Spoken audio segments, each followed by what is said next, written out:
Well, we're back for second half independent off-tube studio commentary from the game at the Gtech Community Stadium. Our referee Lewis Smith seemed to be ready to restart play. Then he's just having a quick check to make sure there's 11 players on each side of the field before we do finally get underway. We're a good few minutes behind the other Premier League games, of course, after all that injury time at the end of the first half. Referee now, I'm not quite sure what we're waiting for. Everyone seems to be ready, but we are now underway for this second half at the Gtech. And let's hope for more of the same in terms of entertainment, because it really was a very entertaining first half. 4 goals, Ipswich going 2-0 up. Really should have gone 3-0 up when Szmodics picked up a loose ball after Brentford were playing out from the back. Wasn't able to take that chance, and then towards the end of the half, pretty much as we were heading into injury time, Brentford scored twice, and it's all to play for now in the second half. It's myself, Paul Szczerbakowicz, and Eirik Stangnes taking the action. I'll just get Erik's thoughts in a second, because here come Ipswich on the attack straight away. Chaplin went over towards the left-hand side, trying to thread a ball through into the box. It was stopped. Chaplin getting a second chance. It is a cross into the area, headed away towards the edge of the area, and it's finally hooked up in the air by Damsgaard and is able to clear it and back into midfield. It's played back towards the Brentford penalty before Norgard finally hoists it long, and Brentford can breathe easy. So I say it's myself, Paul Szczerbakowicz, and Eirik Stangnes taking through the action. Eirik, it's going to be hopefully another exciting second half. Yeah, it's been entertainment value has been second to none this first half, especially the end of the half. It was basically the last 20 minutes, 4 goals, and Ipswich looked comfortable when Brentford scored 2-1, and after Brentford got 2-1, Brentford looked like they were going to score every time they're going forward. So the quality for Brentford is always there with Mbeumo and Wissam in the attack.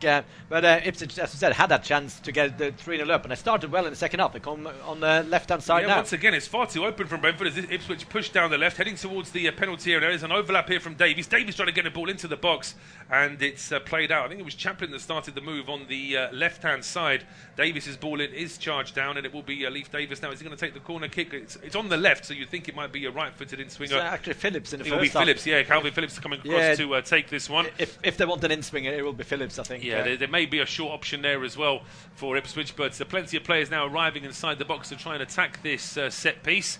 First corner kick of the second half. Nobody pushing on Mark Flecken as yet, but it is going to be Calvin Phillips to whip this one in. It's close towards the edge of the 6-yard box. Good header away by Pinnock. And then, oh goodness me, that's Leif Davis showing that he's very left-footed, because that right-footed ball is just hoisted away and out for a goal kick. Yeah, it was thinking of having a shot. Basically, it comes down almost with snow on it, that ball. It's been, and it's very difficult to get a shot. And then it just does something in between and just puts it well wide instead of maybe just controlling it and trying to start another attack. Well, it's a good start from Ipswich, just as they did in the first half, trying to get as much of a sort of imprint onto this game as they did in the first few minutes of the first. Just to remind you, no changes. So it's Flecken in goal for Brentford, back four of Vandenberg, Collins, Pinnock and Roslev. Norgard and Janot are the 2 holder midfielders, with Damsgaard and Mbeumo and Lewis-Potter playing behind Wissa. There was one change for Ipswich. That was during the first half due to an injury. Muric is in goal, a back 4 of Clarke, O'Shea, Burgess and Davis. Kayuste and Phillips are the 2 holder midfielders, with Szmodics, Chaplin and now Wes Burns, who came on just after Ipswich's second goal for the injured Chidozie Egbere, and George Hurst is up front. Here come Brentford now for their first attack, and it's Lewis-Potter breaking into the penalty area. He wants a penalty. He's not going to get a penalty because the contact started outside the box. Just looking at the reaction there of Harry Clarke, I don't think he's even happy about giving away the free kick at all. Yeah, it's one of those. Basically, if that's a shirt pull, and because if it's a shirt pull, it's where the contact ends. If it's a foul, it's where the contact starts. So if you're holding a shirt, it might even be a penalty, because Clarke. That's the rules of the VAR and all that. He gets a yellow card for it, and the contact clearly starts outside the area, and it's not a shirt pull. And it's not, the legs are getting tangled as well. He's the wrong side of Lewis-Potter, and he knows that if he's going to do something, he needs to do it. And it is, in fairness, it's very close to being in the box, but the contact definitely starts. Now, just as I say that, we are getting the purple-coloured VAR screen here as well, just to check for a potential penalty. The first thing they checked was the offside. There was no offside. I tell you what, from that angle, it doesn't look great. From Ipswich's point of view, I think there may well be a penalty decision here. Yeah, because it's using his arm, and it's if they deem it like basically when did he put his arm out? It wasn't a shirt pull, but he had his arm in front of him, so it's a push more of a penalty. So it starts outside, but it finishes inside. I'm actually not sure the rules. If it's get clipped, Well, now the referee is... Yeah, he's not even going to go to the monitor. The referee, Lewis Smith, has immediately pointed to the spot. So Brentford have a penalty. The decision is that the foul is inside the penalty area here from Harry Clarke. So he was trying to stop Lewis-Potter before he got into the box. But as far as the VAR officials are concerned, not our referee, because I say our referee hasn't even gone to the monitor. He has been told by the VAR officials that this is all inside the box. And in fairness, it's hard to argue with that, really. No, it's actually holding his shirt as well, and then because it's holding his shirt inside the box, it's a penalty. If it's just a clip, it's first contact. I think I remember during the Euros or the World Cup, Harry Kane, everyone thought he should have a penalty, but basically because it was clipped outside the box and clipped inside the box, but it was the first contact. And so there's a penalty now, and I wonder if that yellow card will be rescinded to Harry Clarke, because. Do you give yellow cards? Or I think it's only the straight red that they don't give anymore. Yeah, I think the yellow they can still give, but it is going to be Bryan Mbeumo. He's had his last 5 penalties at Brentford have all been scored. He likes to keep them low, and as I say, he's taking a very measured 2-3 step run up here, the Cameroon international. 51 minutes on the clock. It's 2-2 here between Brentford and Ipswich, but now a golden opportunity here for the home side to go from 2-0 down to be 3-2 up. Referee blows the whistle. Mbeumo steps up against Muric, and he drills it down the middle. A very confident penalty from Mbeumo. He waited until the goalkeeper moved to his right, and then he pings it down the middle. 51 minutes gone. Brentford lead 3-2. Yeah, very confident penalty. You'd hope he looked at the goalkeeper, but it just tripped and just walked slowed up towards the ball and just chipped it into the roof of the net. And Brentford's got a lead. It's been a disastrous last 5 minutes for Ipswich Town. If you take out the half-time break, it's been basically 3 goals in 6 minutes that Ipswich have conceded here.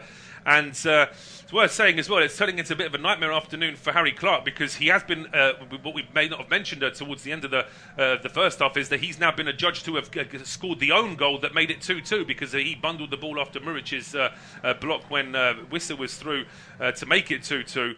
And now he's given away the penalty. He's been booked, and Ipswich have now got a lot of work to do here to try and get back into this game, because Brentford will feel very confident now. Absolutely, and the defending from Harry Clarke there is just you just have to learn basically to, number one, let go of the shirt pull, because that was made a penalty. If it just let go outside the box, yeah, it would have been a free kick. As we say that, so Ipswich straight away on the attack, and it's a quick ball over towards the right-hand side. Pushing into the penalty area was substitute Wes Burns, and I'll tell you what, if that had just sat up from a little bit nicer, there was a lot of space. Brentford are really playing fast and loose in terms of their positioning in defence.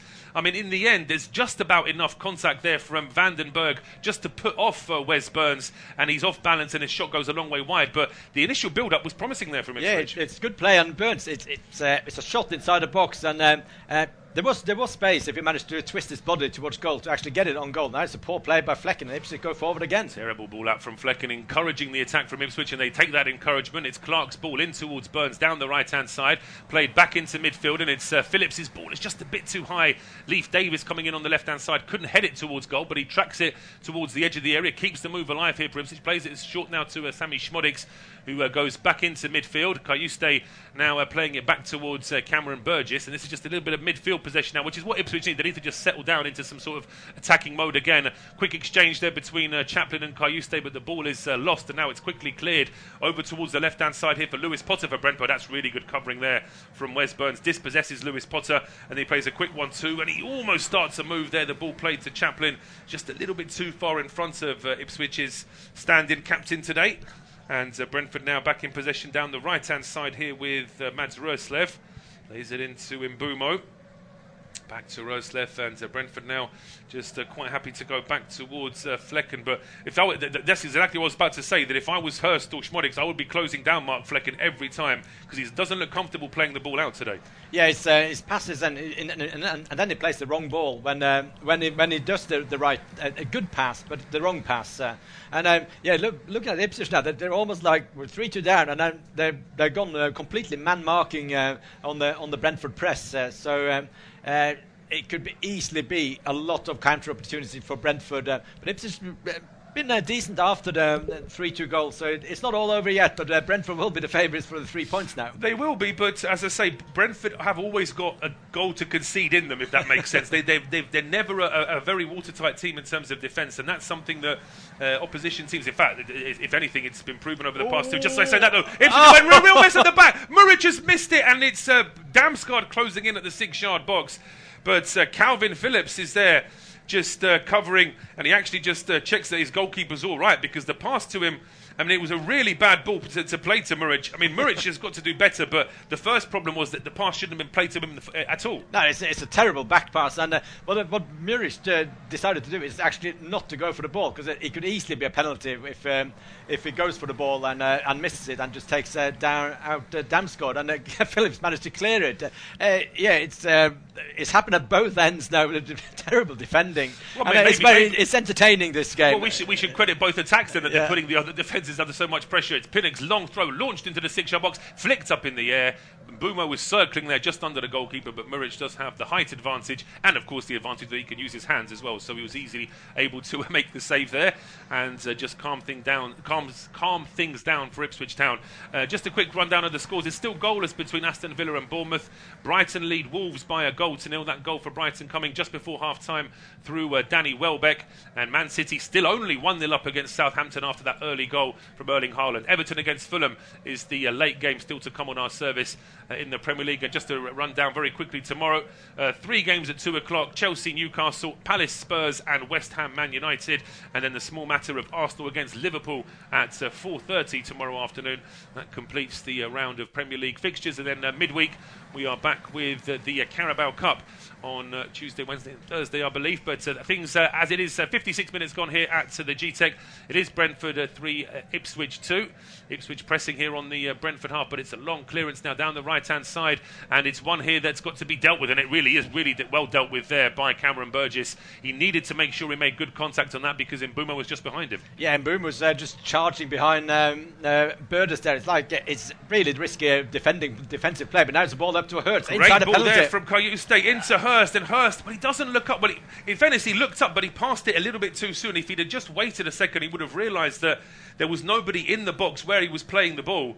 It's always an issue when you've got one striker and that striker ends up going for the through ball, because who's he going to pass it to? He's the furthest man forward, and it's a good ball, but there's nobody there to pick it up. Yeah, well, what you're going to do as a striker, you just need to have a shot on the goal, because it's 10-12 yards out, but the angle is tricky. But Ipswich come again. They do. Brentford give it away at midfield. Kayuste again trying to link things up inside the penalty area. The ball is now cleared into midfield.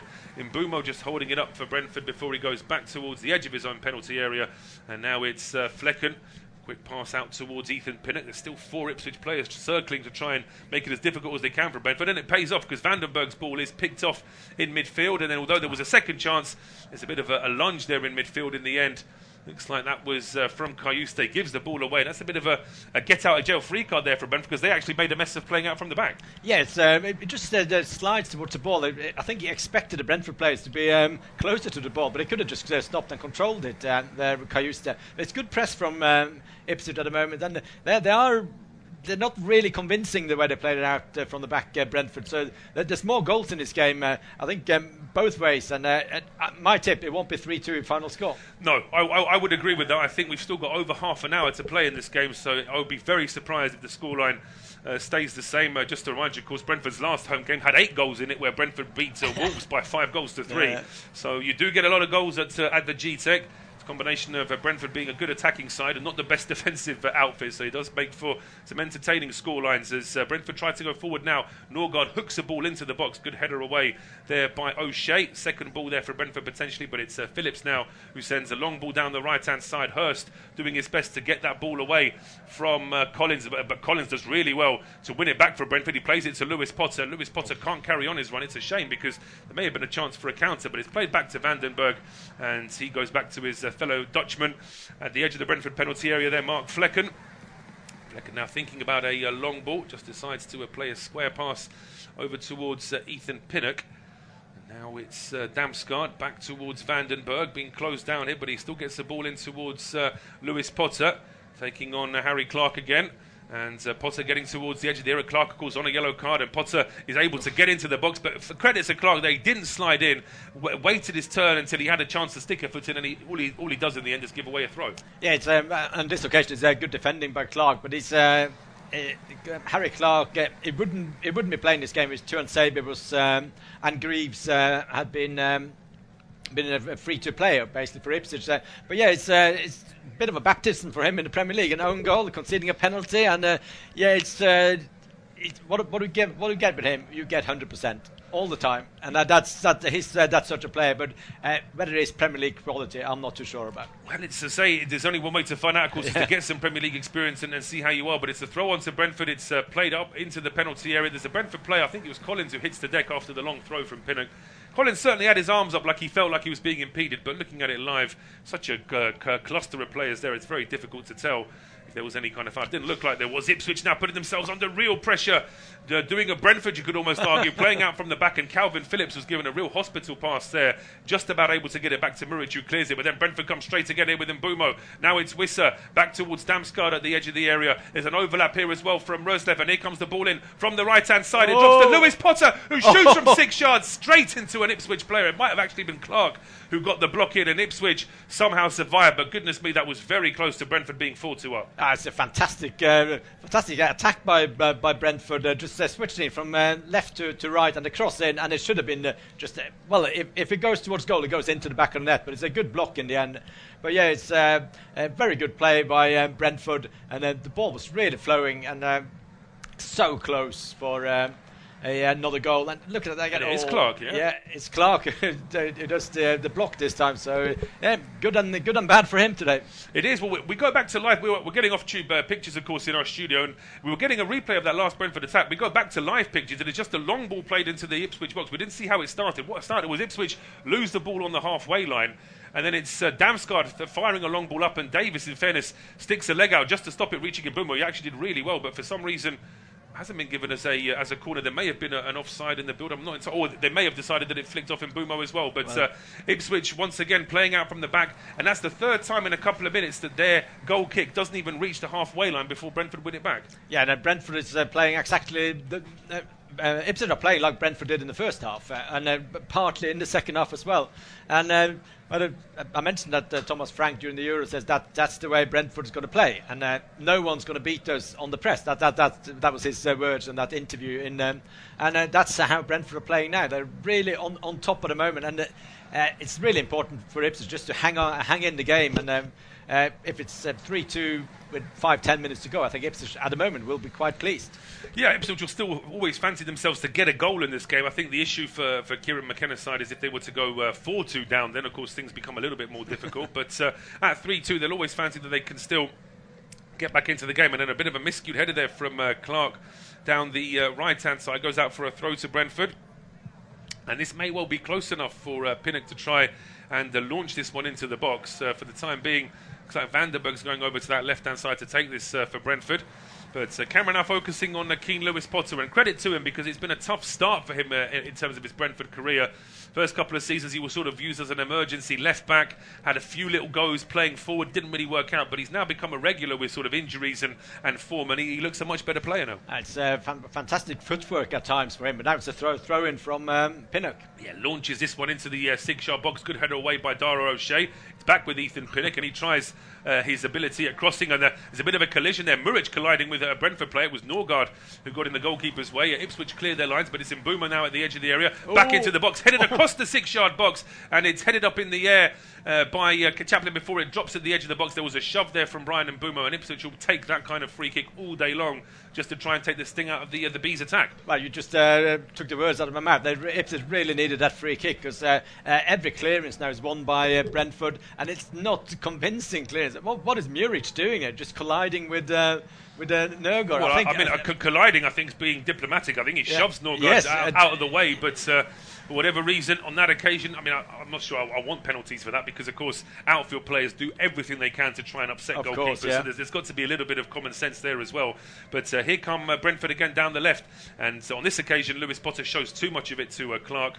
And Ipswich are able to get the ball away now down the right-hand side. Hurst is chasing this one, but Pinnock on this occasion does track the Ipswich front man very well and easily rolls this one back towards Flecken, who doesn't waste any time. Plays one out to the right-hand side now for Roslev. And certainly a bit more of a spring in the step for Brentford now. They are playing more like the home team you'd expect them to be now. Yeah, they are the dominant team. They're winning 3-2, and they're not as desperate to go forward anymore, Brentford, as they were when obviously 2-0 down, and even at 2-2. They got a 3-2 win, and the more Ipswich go forward, I think the more chances Brentford actually will get. Obviously, Brentford will have to win those duel when Ipswich go forward, but Lewis-Potter has been really good on the left, and Damsgaard's had a ball on the right-hand side played through. So it's now it's another long ball over the top. It's always been dangerous, and it's good towards Lewis-Potter. Yeah, it's a really good long ball. Really good long ball from Vitaly Janelt. Potter holds this up, gets into the box, puts it onto his right foot, stands across up towards the back post, and it's headed over the bar in the end by Christian Norgard. I mean, he was almost going into the goal himself. It was that close. But I think with that ball in from Lewis-Potter, he just couldn't quite jump in, get himself into that position to actually head it towards goal. It's a really good long ball to start the move, and Norgard probably should have done a little bit better, maybe. Yeah, the cross is good, and it's so close for Norgard to actually just need to be maybe 10 centimetres higher up and getting his head behind the ball to hit the back of the net. But what you said is a long ball. I think it's deserved. It's a pass, a long pass. I said because a long ball can be misconstrued as just the old crazy gang Wimbledon style of football. Absolutely, yes. They played a long ball and they were very proud of it as well. Yes. Did Wimbledon. As I say, it's remember those days, of course, where football was a very different game. Of course, a lot more physicality.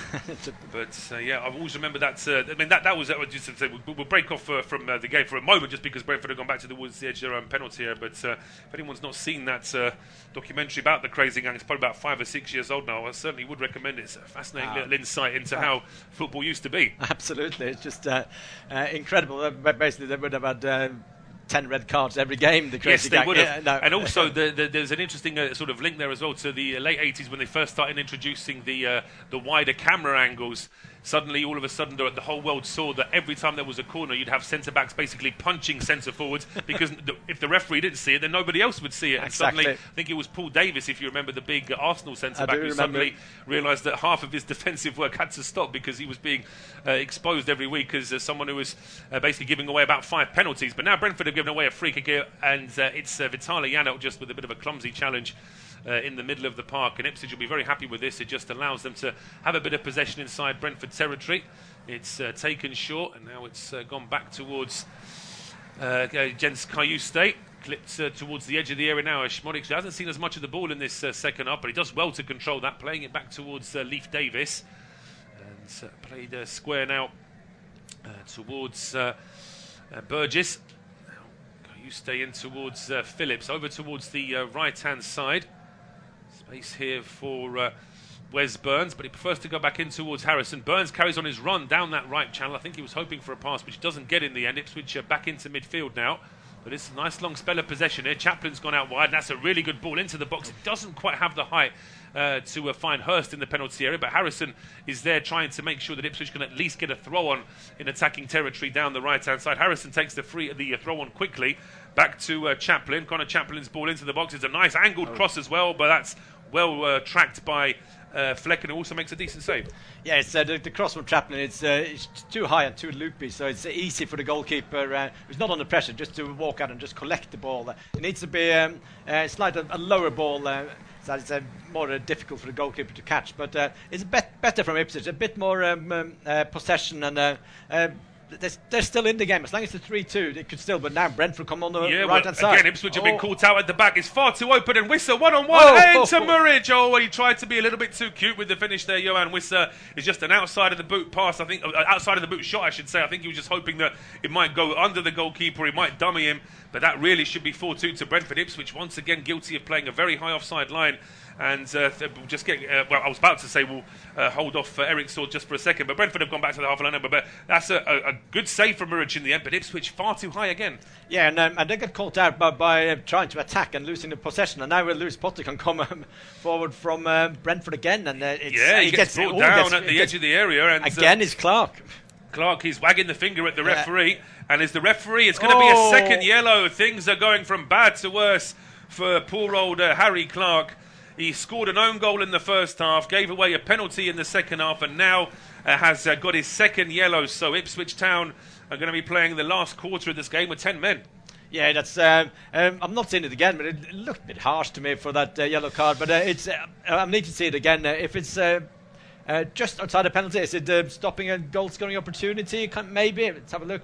I thought, looking at that replay, does he not get the ball here?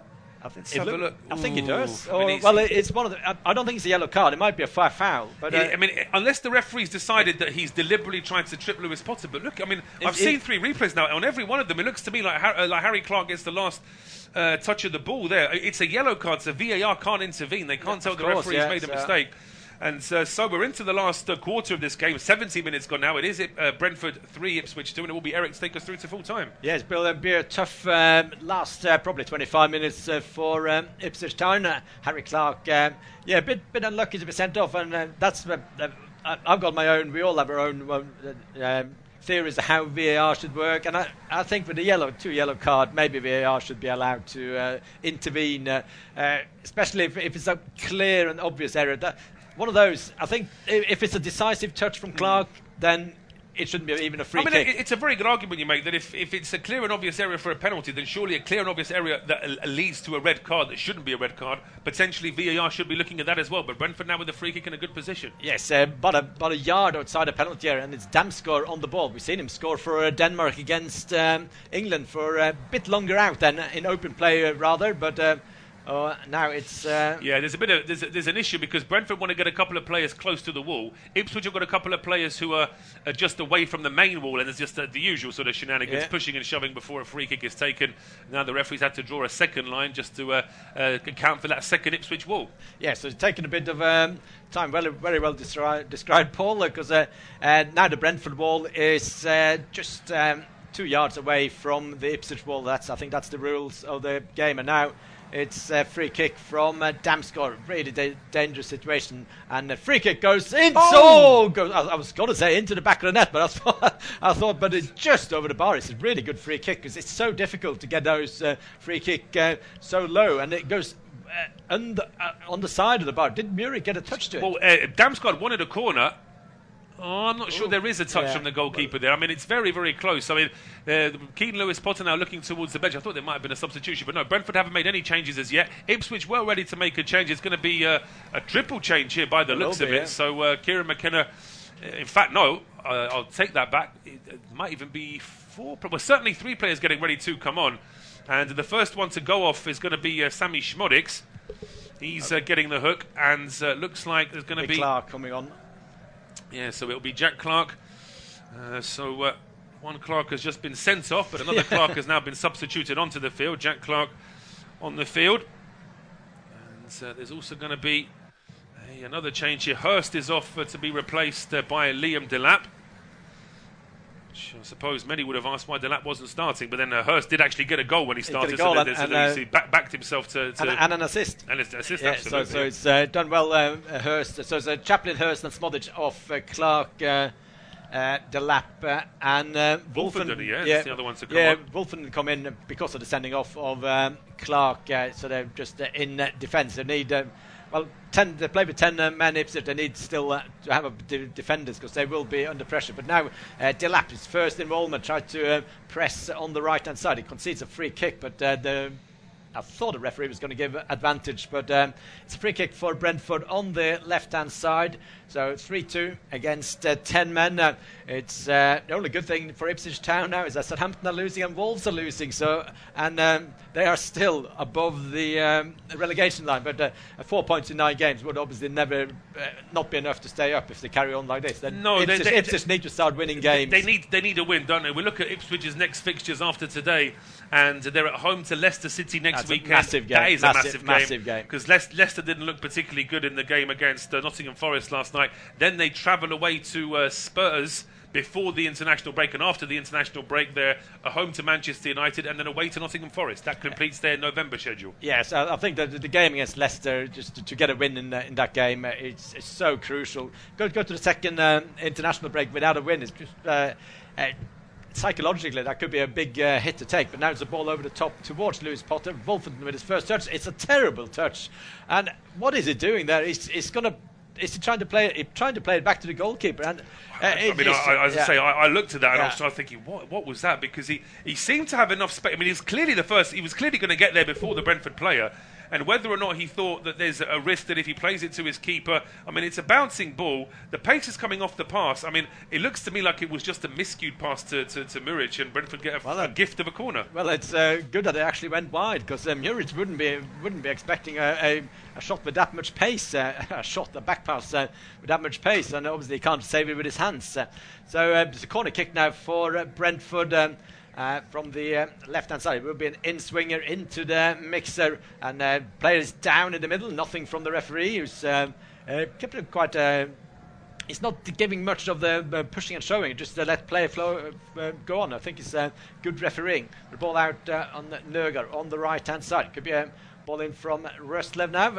And Damsgaard picks it up. The ball all the way back to their own half now. Brentford with Mbeumo inside his own half. The last man for Brentford in that play. Played out to Damsgaard on the left-hand side. Now good overlap to Lewis-Potter. But a cross in from the far post. It's headed across the goal, and it's Wissa is waiting to pull the trigger. It's just taken away from him. But now the shot comes in straight at an Ipswich Town player, and one back by Brentford. This attack is not over yet with ball. It's Collins on the right-hand side. Not a cross into the mixer. It's headed out by Ipswich Town. Last-ditch defending by the Tractor Boys. Ball out now on the right-hand side. Brentford recycled the ball with Mbeumo. Mbeumo chips the ball into the mixer again. Oh, that's headed out by Wolfenden. One back in next phase of play. And now it's a shot from long distance, and it's cleared away. It's a save by Muric. And how on earth have Brentford not scored? Ipswich just go straight in attack with Delap and just bring Paul in after this potential attack from Ipswich. It actually Burns on the right-hand side, dribbles up towards the penalty area. Now Phillips with a good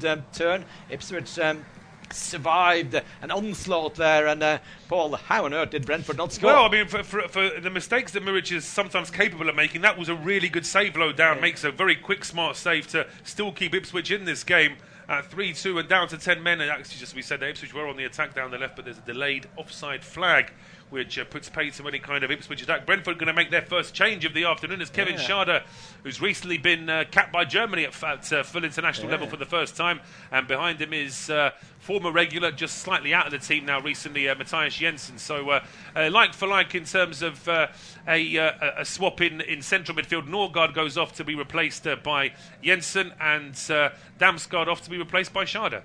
Yeah, so like for like, and I looked at the lineup today, and Scharder is obviously a player I like. It's really, really creative spark for Brentford, and now for Germany. So he's done another signing from shrewd signing by Brentford. I think one of the teams that are arguably the best in the transfer market with their budget in mind. Well, as I say, I'm obviously going to be biased and agree with that. I think that the problem for Brentford is that there's this team on the south coast called Brighton who really get all the top praise, and rightly so, because they've been in that Premier League just that little bit longer.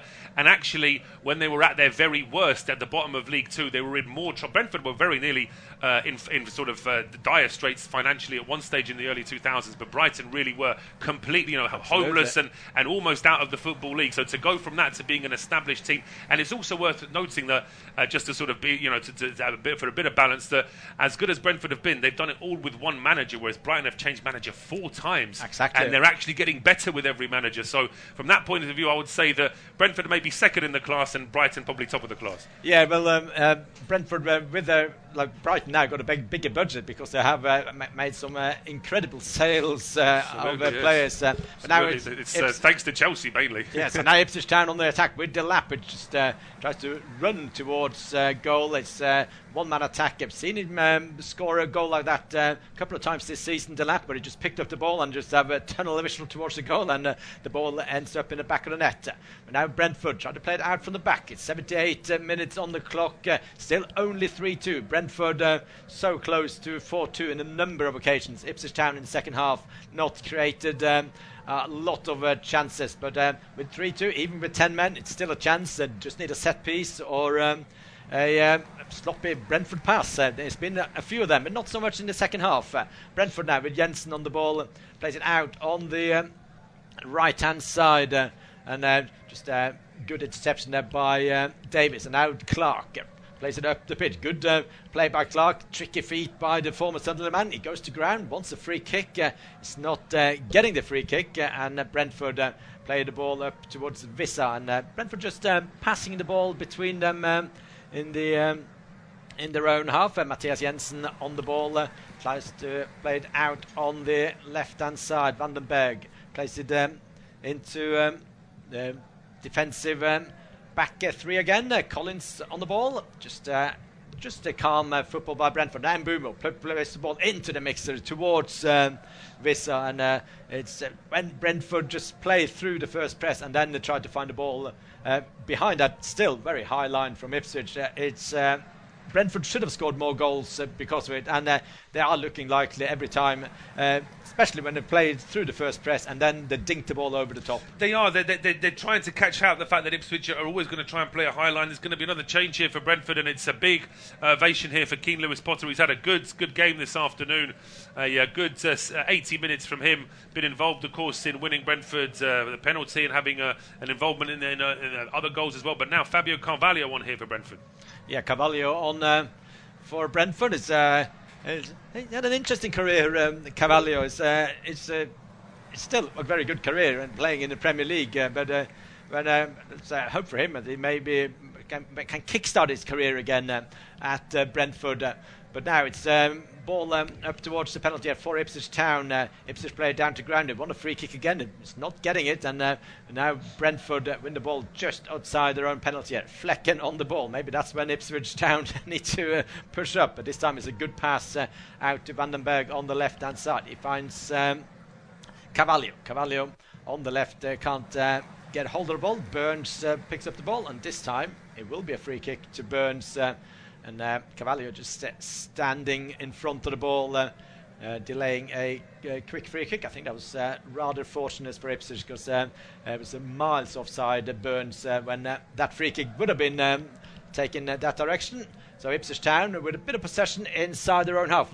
Davis on the left-hand side, just passing it up towards Delap, and it's Ipswich Town. What a free kick! Collins just goes straight to the back of Jack Clarke, rather. So Ipswich Town with a free kick on the 30 yards, 35 yards from goal. It will be a crossing opportunity for Leif Davis. Maybe this is the best opportunity for Ipswich to create an opener, to maybe get an equaliser. And now Brentford with a very high line themselves. We talked about the Ipswich high line. This is back line at about 20 yards from goal, and Davis swing the ball into the mixer, in towards O'Shea with a header. Now it's rather Burgess just tried to head it to a teammate. There's no teammate there, but free header, not on goal, but it's I'm not sure what he's tried to do there, Burgess. I think in between. It looks like he was trying to maybe cushion it for a teammate to try and get onto it, but wasn't able to quite get the. It's always difficult, I think, when you're trying to take a ball down from such a height to get that sort of right control on it. But as I say, with it only being 3-2, and as I say, Ipswich are down to 10 men, but there is still very much in this game. Yeah, they're as long as it's 3-2, they're in the game, and Brentford. Maybe they should, if I were Brentford, I would try and go for the fourth goal even more. But they have been very close, to be fair. Now it's Vissa with the ball inside his own half, very deep. They place it out on the right-hand side. Rustlev now with the ball out on the right-hand side towards Mbeumo. Mbeumo just by the corner flag. Will it play it in towards the middle of the park? And now it's a chance for Carvalho.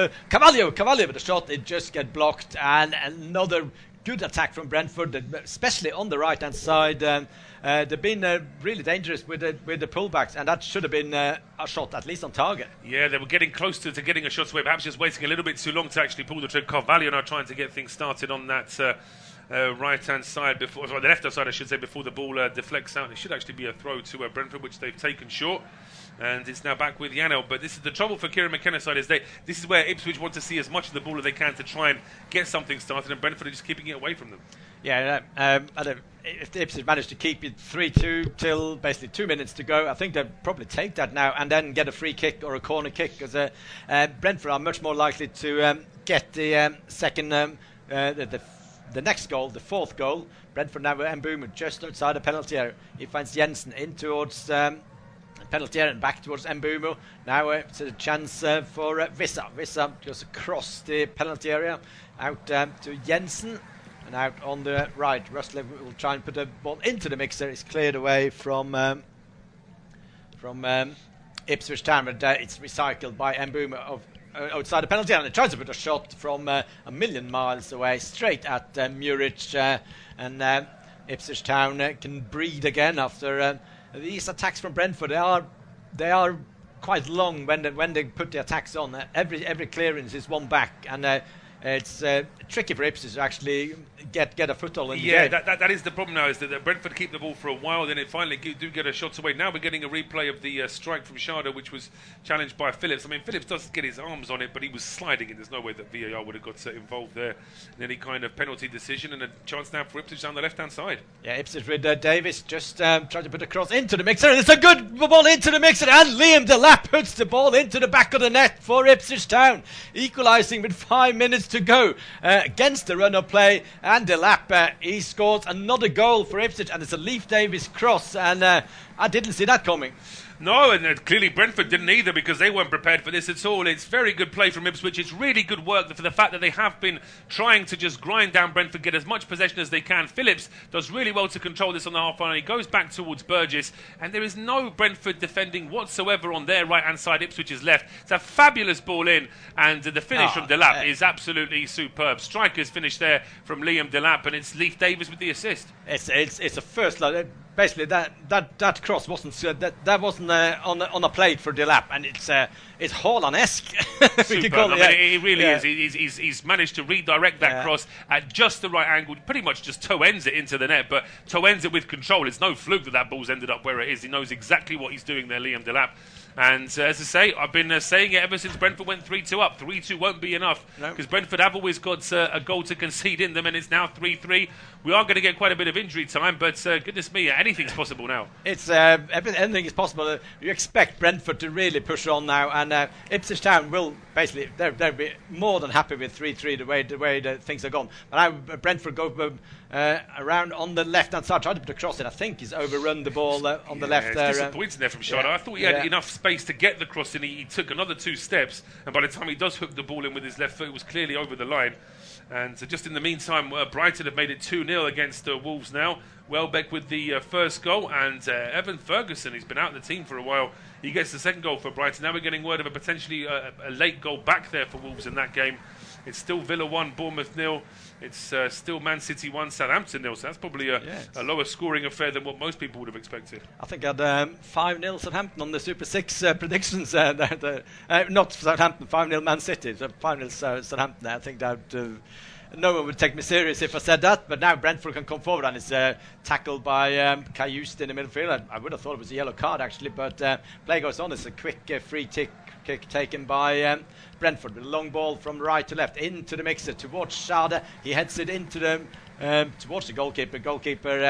Muric maybe a bit too early just to get a ball and then land on the ball, keep it. We know that all the time that's wasted in the 90s never fully returned in the injury time. Yeah. So anything you could do to turn 10 seconds into 20 seconds is always worth it. It does add up towards the end of the game. But now look at that away, and the Ipswich fans are in great voice. Yeah, they would be in great voice at the moment, and I think. As a game, 2-0 up, you think you're disappointed with a 3-3 scoreline, but when you're 3-2 down with 10 men and get an equaliser, you probably you'll be pleased with a draw, and every draw, every point is important in the Premier League. So, but it's 2 minutes to go, and Brentford now need to push on to get this winner, because they done more than enough to score more than 3 goals. Now Mbeumo just outside the penalty area, just chips it into the mixer towards Sharda. He heads it into the penalty area. It's cleared away by Ipswich, and just booted up the pitch by Ipswich Town, and eventually it's a clearance back to Flecken. Delap was sniffing for the ball there when the ball was played to Pinnock, but now it's Brentford with Janel just outside the penalty area. Will there be a cross into the mixer? It just headed easily out by Burgess, once, twice out from Ipswich. Not the best clearances by the Tractor Boys, and now Clarke managed to win possession, but he's under pressure on the left-hand side, and just played back to Davis with a long ball up the pitch. Recycled by Brentford. Good ball on the right-hand side. It's a cross into the mixer now for Brentford. It's a header from Vissa over the bar. And out for a goal kick. Not easy to get that one on target there from Johan Vissa. Good little spell of pressure there from Brentford. It took a little while before they finally did get a ball into the box for something for their strikers to work with. And as I say, it's good, very good work covering inside the penalty area as well. It was O'Shea, I think it was, jumping with Wissa there. Just makes it that little bit more difficult for him to get that one on target. And now a change here for Ipswich late on in the game, and it looks like it's going to be a Connor Townsend to come on. Yeah, Connor Townsend, possibly the debut for Townsend. A lot of Ipswich fans was thinking, why did we sign Townsend? He's played for a championship for West Bromwich Albion, and he's got Premiership experience, but it's not been. Like Harry Clarke was preferred to him on the as a right back today, so he's not been in much favour of this Ipswich Town team. But Cayusto's gone off, and Connor Townsend in. That is obviously a reshape of the team. Cayusto in midfield, so there will be with Phillips in the midfield, and probably. Maybe Clarke and Burns a bit more further defensively. 7 minutes of injury time. This is the game that will never stop. No, we're going to get a full half of extra time by the end of this game, aren't we? The 15 minutes they're going to be added onto the two halves today. We did lose a bit of time, of course, with the penalty decision, a couple of injuries, a couple of substitutions, so probably does just about add up, but still time for either side to win it. Yeah, Brentford the most likely to win it, but Ipswich Town, they will always try a long ball up towards the lap, and he's been prolific with his direct attacking play. But Brentford now in attack just outside the penalty area with a cross into the mix. It's a very poor cross straight into the hands of Murridge. Again, he just falls on the ball, lies on top of the ball, and when the goalkeepers do that, they can't really add on anything because that's the ball is in play. It is, yes. It's I just don't understand it. I know this time it's my team, but just don't do it. It just looks silly. For me, it looks silly. Well, it's strange, isn't it? Because I think we've all become conditioned to the fact that when our team's winning, we want to waste a little bit of time so that we don't concede a late goal. but as I say, it is really strange that you have top professional footballers who become experts at not playing football, just trying to do what they can to kill a few seconds. And are we ever going to see a stop clock in football where the time? Obviously, that wouldn't make any difference to Murridge. There, he can still hold on to the ball, but maybe just to do something about all the time that it takes to take a single set piece occasionally to go. But here come Brentford now. Rustlev down the right hand side. Yeah, Rustlev with a cross into the box. It's a really deep cross. It's headed out for a corner kick by Burns.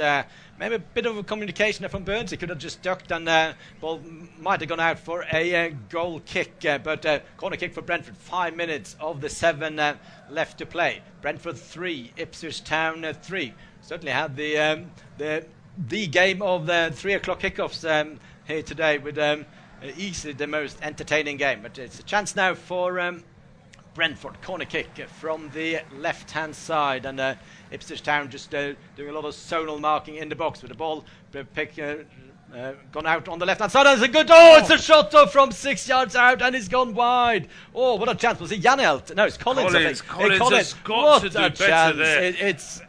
It drops. He's inside the 6-yard box. And he actually puts his foot through it quite well. He actually makes a really nice contact with the ball, but he's just leaning back. There's actually his own teammate in front of him there, Janel, which might just encourage Collins to put it that little bit higher, but he puts it way too high, and it's over the bar. Just to tell you, a very late equaliser at the Amex is now Brighton 2, Wolves 2. And Ike Nuri on 88 minutes, and then Mateus Cunha on 93 minutes, making it 2-2 in that game. And we're hearing word of a late equaliser potentially at Villa Park between Villa and Bournemouth. Very important goal for Gary O'Neill, that because Wolves, I think no one expected them to be so cast adrift before this season, but now it's the chance for Ipswich going forward, but just conceding a goal kick was Liam Delap is basically a one-man attack at the moment, but it is such a handful. And bit of a stat, basically, I know some City fans, and basically, if Liam Delap had been at City, he would have featured for City this season because they only got a hold on. As a they striker. do, but from Delap's point of view, of course, he preferred to be first choice at a team rather than being a sort of an understudy to Haaland. But wasted chance there from Brentford, a deep cross from the right-hand side from Mbeumo is overhit, and it's out for a goal kick. Yeah, Brentford in injury time had that giant chance from Collins, which it should be a goal. Not enough composure. You don't need to put your laces through the ball. You just need to put it on target from 6 yards out. But obviously, if it hits the back of the net, it's unsavable with that speed. But it's a goal kick now for Ipswich Town. I wouldn't be surprised if Muric will get a yellow card now for not taking the goal kick. That obviously would be a tactical decision taken by goalkeepers. They usually don't get that many. Yeah, and just to tell you as well that it was an equaliser for Bournemouth. Evan Nielsen pretty much with the last kick of the game, making it Villa 1, Bournemouth 1. Yeah, Brentford now with 2.5 minutes of the 7 left in attack. Ipswich Town just sitting deep, tried to hold on for a point. And Brentford now with Jensen. Will it be a ball out on the right? Rustlev now. A chance for a cross. Now the cross comes into the mixer, but again it's a poor cross, and Muric had like three crosses just picked up. The quality of crossing from Brentford has been poor, generally speaking, this afternoon. There have been a couple of exceptions, of course, but far too many easy balls into the box for the goalkeeper to deal with. Yeah, so it's really high crosses, and it's so easy for the goalkeeper to just go out and collect it. So Muric now taking his time, and it's. I've never seen a referee blowing for a goalkeeper holding on to the ball too long. I probably have seen it. I couldn't swear to having ever commentated on it, but I think I probably have seen it. So it is very. I mean, famously, Bobby Zamora used to stand there and count up to 6 with his fingers because it's normally a lot longer than that. But here comes Brentford again. Now Mbeumo with a cross into the mixer. It's a good shot. Oh, it's into the back of the net, and Brentford have won it in the last minute. It's a shot come cross from Mbeumo, and no one attacks it. Brentford have won it. Well, I mean, there you go. It's almost like the commentator's curse. We were saying that most of those deep crosses from Mbeumo himself were disappointing in the last 10 minutes. They were overhit or far too close to Muric. This time the cross isn't good enough. The cross is there for someone to attack, but it's also a shot on target. And just that wry smile there, that smile of frustration there from Kieran McKenna, because his side's effort today probably does warrant a draw, but they have just been under the cosh in the last 10 minutes or so. We'll see from this angle here as Mbeumo cuts back onto his left foot, puts the cross in, nobody goes into an offside position, and although it's a good ball, I think Muric should be able to see that. It's shocking goalkeeping by Muric. He should save that. That is just really, really poor goalkeeping by Muric. It's a cross, it's not a shot. And it goes in, and Muric should have... He needs to track that better. I think what's happened there is, as that ball is whipped in by Mbeumo, Muric is expecting someone to attack it, and then once he realises that no one needs to attack it, it's going in on its own, it's too late, and he's already diving for a shot that's in the back of the net, but that doesn't look good for him. He can sidestep and save that. He doesn't even need to dive. Look at Kieran McKenna, he's straight away on the monitor looking at that replay. It's Muric deciding it's the jury's definitely still out, but now there's a long ball up for Ipswich Town. Will they get a final corner of the game and ball in towards penalty area? 7 minutes of the 8 is gone, but now Ipswich with Delap with a shot into the hits the post for Delap. What an end to the game. And Ipswich Town, look at that.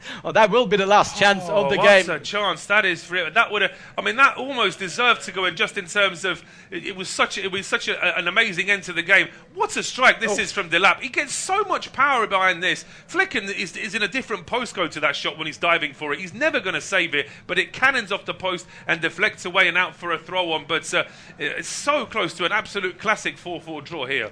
But I think I just thought if final whistle was blown, so all the it wasn't much of a time wasting by Muric, but Ipswich Town need those seconds with the last chance with the ball just out on the penalty area. It wants a free kick, but it's a long ball up for Brentford instead. And when it rains, it's poor. It doesn't rain. It's poor on Ipswich at the moment. And now it's a chance for Brentford to go forward. But Muric with a terrible clearance. And Brentford goes one. It's Shard in the middle, just runs into traffic and wins a corner kick. And that should be it for Brentford. Yeah, we're supposed to have 7, an extra minute because a goal was was scored, and that's always going to add a little bit of extra time. Whether or not we're going to have time to see this corner kick, we are not. The referee has blown for full time, and what a game it's been at the Gtech Community Stadium. Brentford 4, Ipswich 3 from myself, Paul Szczerbakowicz and Eirik Stangnes. Thank you very much, and join us again soon.